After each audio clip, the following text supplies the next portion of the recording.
Hi everyone, this is Nina from Rafaela Soul Sessions. How are we all doing? I wanted to come on today. Excuse me for not being face on and presenting myself to the camera as I usually would, but my cat Mowgli is sitting on my lap and he ain't moving. So, so I'm just letting him sit there. Bless him. He got a little bit ill recently. We got a new kitten and he was either really stressed or he picked up a little bug and he got quite ill. So um, I'm pampering him a little bit right now because his life changed somewhat after 12 years of being an only cat. So he's getting all of my love right now. Um, but I was just sitting here and I just recorded a little video for my Facebook page, and I thought I'd come on and share another video over here, which I'll probably share on my Facebook page as well. But I just felt like coming on and speaking with you. What inspired this actually was um, a couple of things today. I had somebody reach out to me and was asking me a few questions, and they were asking me how I got into the work, which is quite a common question. And I recorded a video a few years back about my journey into quantum healing. And so I sent them that video because it was much easier than me typing umpteen paragraphs before I got to where I am. Um, and so I sent her the video and I watched a little bit of the video, and I haven't watched any of my videos from back then now for a long time. I don't tend to watch my own videos. Um, I find it a bit cringy. I'll maybe watch it after I've recorded it, or if there's something that needs edited or something like that. But I don't tend to sit and watch my own videos. Um, but I just watched a little bit of it. Yeah, sorry, my cat was being a little bit naughty there. He was eating the kitten's food, and I had to intervene and put my mammy voice on and had to tell him to stop. Where was I? So I saw a little bit of this video, and I don't know what it was, but I could see how I was, and I was like, "That's not me. That doesn't even sound like me." And I know it was me because it was me, but there was something about it, and it must have just been everything I was still carrying at that point in my life, um, that was creating this slightly not inauthentic, because I was very authentic, but um, just different version of me. And so I thought I would share a more updated version of how I came to where I am, but I'll probably leave out um, the majority of the story because, as I say, I've recorded it before and I will link that video so you can go watch it if you want. But I'll probably just share what feels right to come through now. So, if you don't know my story and you don't know what happened, I'll just run through it quite quickly. Um, so, I've always been the the one who didn't fit in. That was always me. I was always into things that people in my peer groups were not into, and I was the black sheep of the family, and I was um, the wayward child, I guess. Um, and I never really found my true calling. I had jobs and careers, and I did acting for a while, and then I did makeup for a bit because they were both things I really enjoyed, but it didn't really call to me. Um, I was just doing the things that I thought I should be doing. Um, and I remember even a very young age, I can't remember what age, but my dad is an artist. And I remember even when I was young, people saying, "Are you going to be an artist too?" And that rebellious part of me going, "No, no, I'm not doing that. No," because it was this thing of if it had already been decided for me, I was not. No, I have a stubborn, rebellious, non-conformist side to me. Um, and that's always just been the way I am. But I always was interested in um, alternative ways of healing. I've never been aligned with any mainstream viewpoint. I just don't align with that stuff. Um, I lived in Edinburgh for quite a while, and I had quite a I had a great life. I had a really fun lifestyle. I had a huge, vast group of very interesting, good, fun friends, and quite a party lifestyle. And I did that for maybe 6 or 7 years. And then something happened which made me shift path. And I came and lived where I am now in a little town called Peebles in the Scottish borders. And being in Peebles and being in the land around here, it's quite rural. And having a lot of time and space to myself, I was finally able to start digging into the things that I really enjoyed and I was really interested in, but the I was never around anybody who would really accept or align with the things I was interested in learning about spirituality and healing and um, self empowerment and growing your own food and living off grid and just all these kind of things that I had never really felt safe enough to delve into. And anyway, I went down that path and found myself really kind of blossoming spiritually. Um, I had awakenings after awakenings in different forms. And then I fell pregnant with my daughter. And I was still working as a freelance makeup artist at the time. And very shortly after I got pregnant, or after I found out I was pregnant, um, I began getting very ill. And I was being really, really sick. And I was being sick to the point where it was really debilitating. Um, and I was ended up being sick to the point where it was completely debilitating. I was bedridden for 7.5 months. The only reason I would leave the house was to go to the hospital to get put on a drip because I could not keep anything in, and everything that was coming out, there was so much coming out, and there was so much acid in my body that I was actually bringing up parts of my esophagus. So it was very dangerous. It was very scary. It was very isolating, and I my mental health just hit rock bottom. I've never been. I mean, I had stages of depression and anxiety throughout my life, but never to this degree. I was a shell. I was a husk, and I was trying to grow this baby. And I think that's the only thing I ever really wanted to do was be a mum.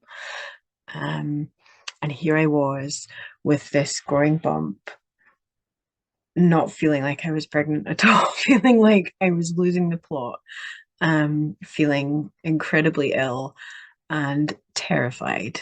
And I felt very, very alone. Um, but that whole time, there was something telling me this was part of my path.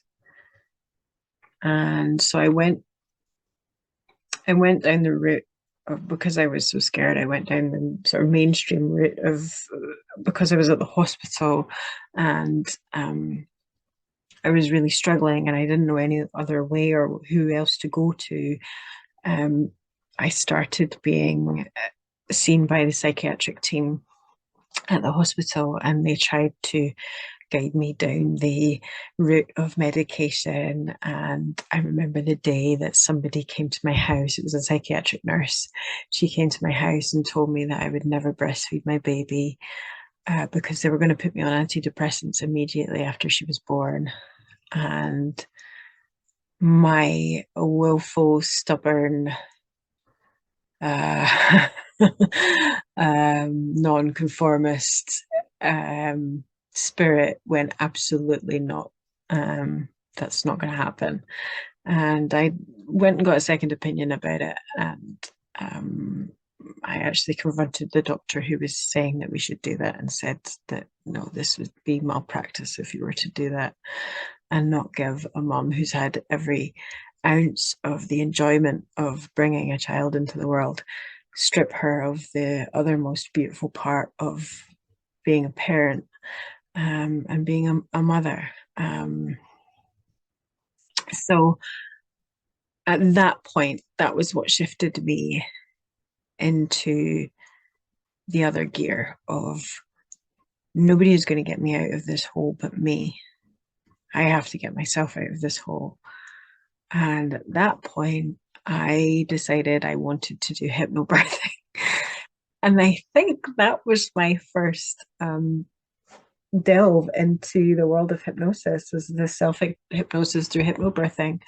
Um, I learned how to calm myself, relax myself, and I spent a lot of the last 10 weeks of my pregnancy in varying states of hypnosis. So, and it got me through, and it got me through a very, very traumatic birth as well. I won't go into too much detail, but it was brutal.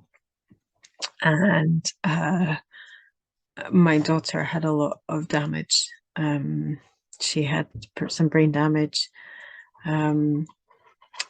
It was a forceps birth that did not go well. And we were in hospital for months afterwards, in and out, just constantly, for different treatments, surgeries.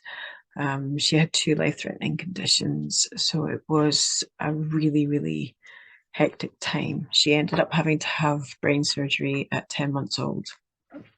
And following all of that, I'm just skipping through a lot of it. Following all of that, when we got not out the other side, because we'll never really truly be out the other side. Hang on a minute, I have to tell my cat off again.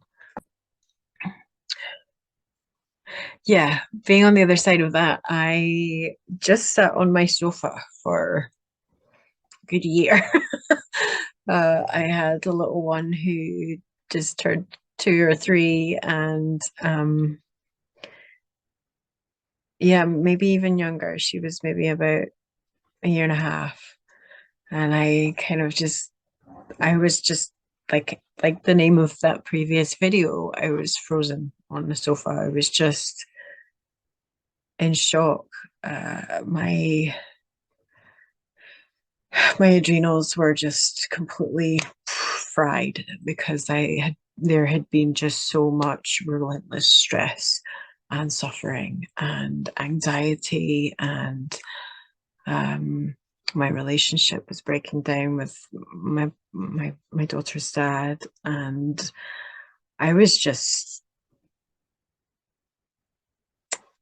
numb, numb, and trying to be there for this child, who, I mean, she was just the most beautiful little girl. but I backed away from any kind of medical involvement as soon as I could because I didn't trust anyone. I mean, I could talk about our experiences in and out of hospital, but that would be another video and it would be a very long one. Um, because, yeah, we had quite a wild ride through that whole time.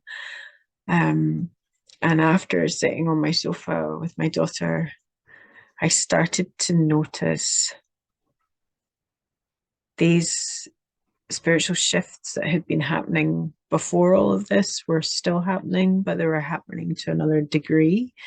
And at the same time, a lot of the thing when you become a parent, a lot of your own childhood kind of presents itself to you. So there were situations that were unfolding in the household that would trigger.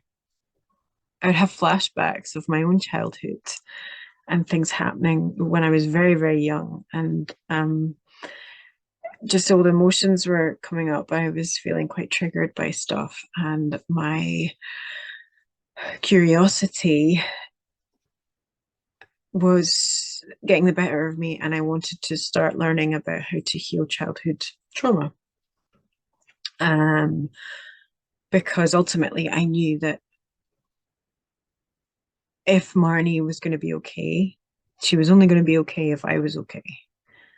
Because if I wasn't okay, then of course she would not, yeah, she wouldn't be okay. So I knew that I had to do something, and I wasn't just going to have gone through everything we went through to screw her up. That wasn't my plan for her. And so I started to investigate how you heal childhood stuff because that was a lot of my problems. I was having a lot of strange physical symptoms at the time as well. I was having a lot of vertigo. There was a lot of imbalance in me, and I wanted to write all of that. There was just answers to a lot of things, a lot of questions in my life that I was needing to figure out. And so I started going on a hunt to find how to heal,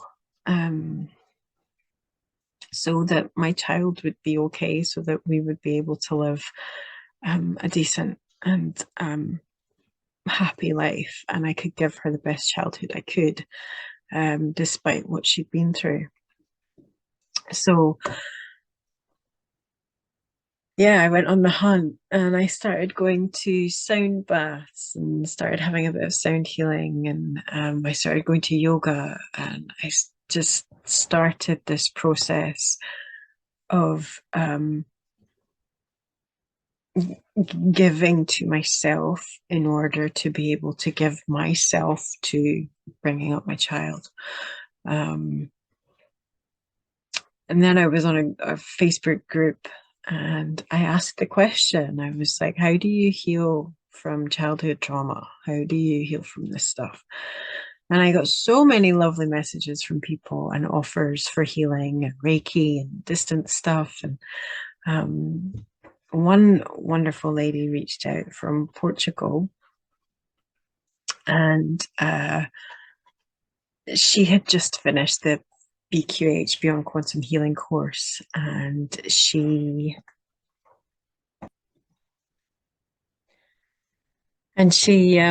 offered me a session. She just finished the course. She was looking for people to practice on, and she offered me a session. And of course, I didn't know what it was, so I asked if she could kind of describe it to me, and she started sending me videos. And she sent me a video of Dolores Cannon talking about quantum healing hypnosis and what they were able to do and what was involved. And she sent me a bunch of other information and videos about this. And then I went on my own YouTube ramble about quantum healing hypnosis and what it was all about. And there was this overwhelming feeling of not only just did I want to do this, but I wanted to do this as a career. I wanted to do this for others. And it's funny when you find that thing, because there's no question. There's no other option. It's just when you find what your purpose is, it's just yeah, there's no questioning it. And it's been like that from that day onwards. For me, I was kind of feeling like maybe this is something I want to do. Um, so I had that first session, and I always say it was a bit more like a recruitment session because it really was. Um, I It was amazing. I got all of my questions answered, and um, I learned that I was so much more connected to my higher self than I realized. My higher self was right there, and yet when I heard my higher self speaking through me, um, I was like, "Hey, this girl's really got it all together. she's she's got it all sorted out, isn't she? I want to be like her." Little did I know I could do that, because that was me. That was the true me, beyond all of the trauma, all of the pain, all of the suffering, beyond all of the fear. That was me. That was my essence speaking through me. And yeah, I'm forever grateful that I was offered that session, because it it changed my life. Um, and after that session, it took me a little while to come back to earth, I have to say. Um, because yeah, we went on quite a journey. I saw so many aspects of myself, and they were, at the time, my team were very although I was very open to multidimensional, galactic, I believed in ETs and things like that, but I was still um very, I don't know. My team still say it to me every time I have a session. They still tell me that they have to take things very slowly with me, because I tend to get startled, or I tend to not believe it. Um, so they had to be very gentle with the information that they were giving me. But I remember in that session seeing, it was as if I could see through the roof of my home. I could see through. It was as if this layer just opened up, and there was this huge spaceship, and my team were in it, and there was many of them, and they were just kind of hovering above me, and just showing me that they were with me. And they came and put their hands in mine, and it just felt like there was hundreds of hands in my hands. And I'll never forget the volume of support and energy that was with me. Um, and it connected me very much to an experience that happened during my pregnancy. And I've never shared this publicly, but I will now. Um, when I was pregnant with my daughter, I might have shared this actually.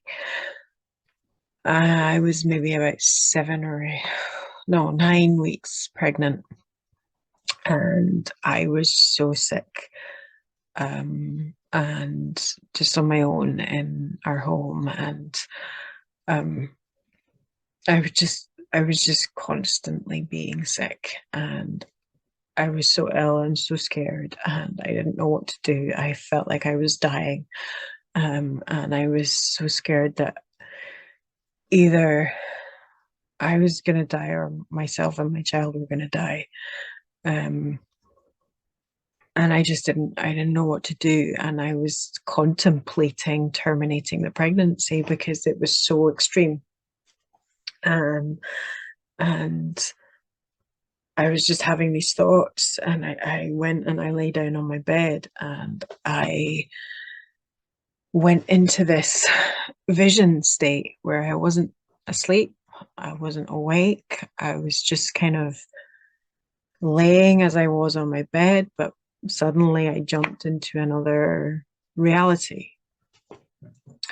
And I saw this being in front of me, and she was almost translucent, but she was glowing, and she had these huge eyes, and it looked like there was galaxies inside them. And she was just mesmerizing and so beautiful, and she has so much love. And she just said, "Mom, I've chosen you. We've chosen this. We have a very, very important mission that we have to do together. And I've chosen you, and we have to do this." And that was it. I came back out and I was like, "What the hell was that?" And I just knew I had to continue with the pregnancy. And when I had that experience during that session with the huge team that was around us, it made me understand that experience much more, that there was a plan here and I needed to trust it. And I'm still working out exactly what that plan is. As I say, they're very tentative with the information they give me. If they give me too much at once, I can get a little spooked. So I have an idea now after having the amount of sessions that I've had, but that made a lot more sense then. So after that first session, I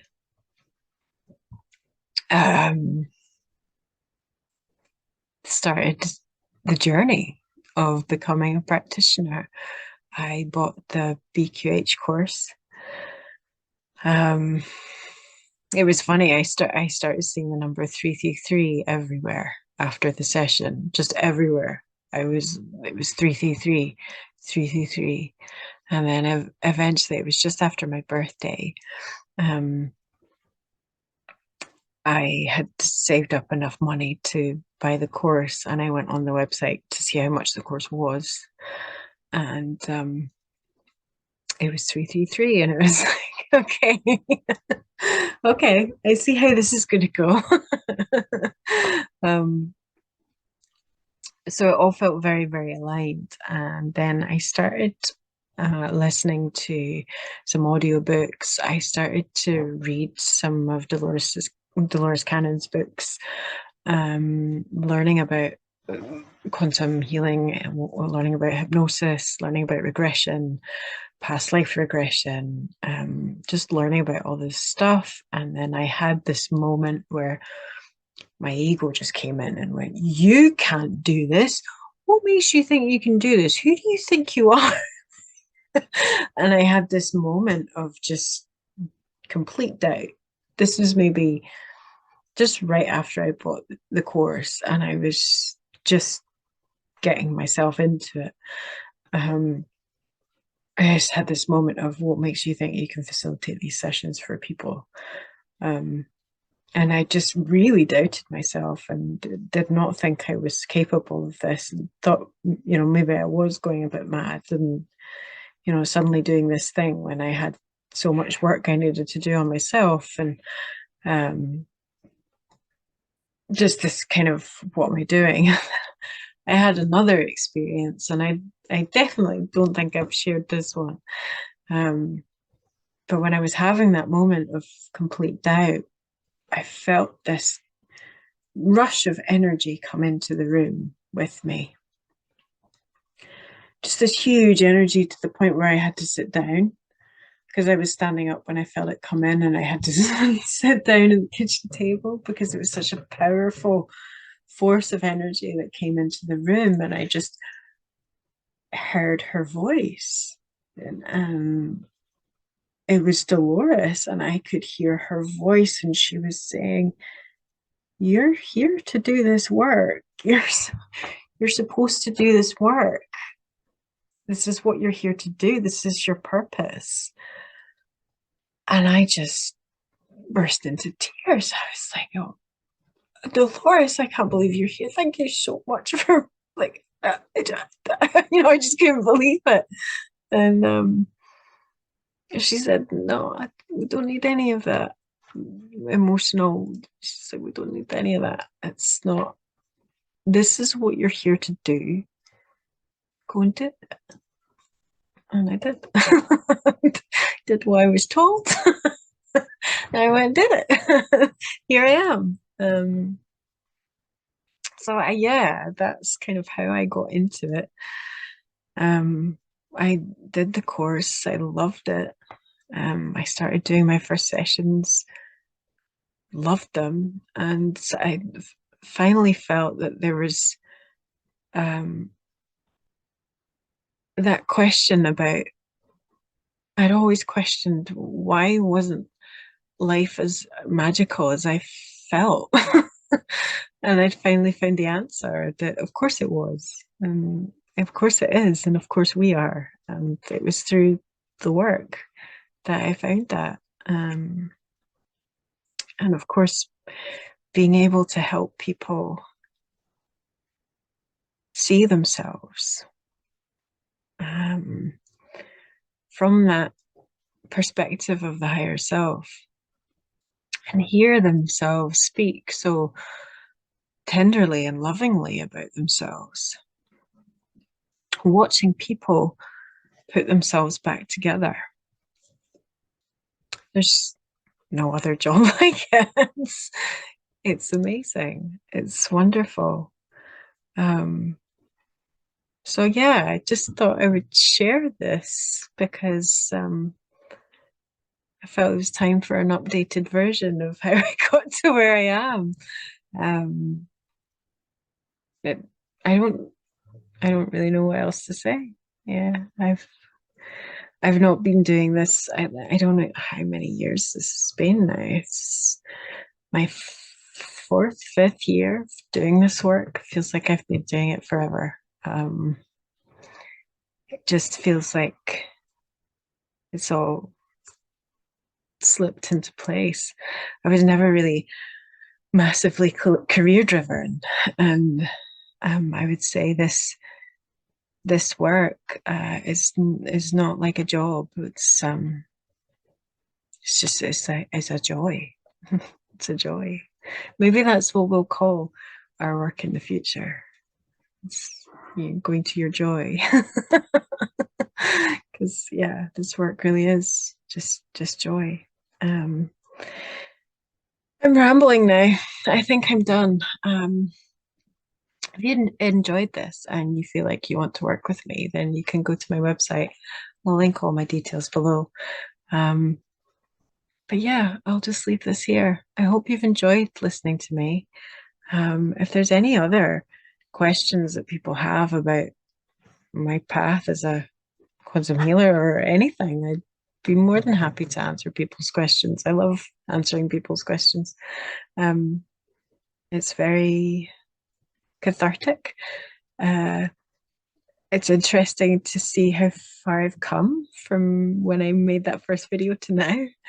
And I look forward to the day I feel like I want to make another one. So there we go. I'm sending you guys so much love, and I'll be back on really, really soon. Take care and have a beautiful life.